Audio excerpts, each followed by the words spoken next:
ახალი საქართველო, რომელიც არის საგანი ჩვენი პატრიოტების მოქმედებისა და ნატრისა, მიქცეულ უნდა იქნას არა უკან აზიისაკენ, არამედ წინ ევროპისაკენ.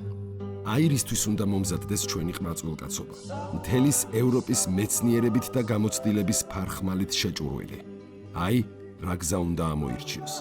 უნდა რამდენადაც შესაძლოა ძირეულად შეისწავლოს ევროპიული მეცნიერება, წინ გაიმძღვაროს ევროპის გამოცდილება და ამ თოფიარაღით შეუდგეს ჩვენი ქვეყნის საქმეს.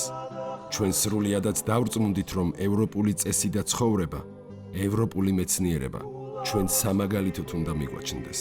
ქართული ნაციონალიზმი, ანუ პატრიოტიზმი, მხოლოდ სიძულვილია უცხოელებისადმი, რომელთაც დაიპყრეს ჩვენი სახლი, ჩვენი ცოლშვილი და ჩვენი ნაშრომი.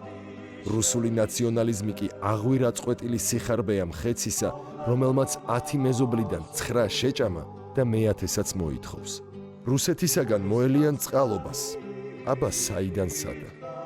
ნუ თუ გონიათ, რომ ბატონობის მისწრაფება და სურვილი დამონებულ მცირე ერებისა შეუმცირდება რუსეთს? არა და 9-ჯერ არა. სულ იმ აზრის ვიყავ, რომ საქართველოს რუსეთის იმპერიასთან დაკავშირება იყო თვით ქართველი ერის სიკვდილი.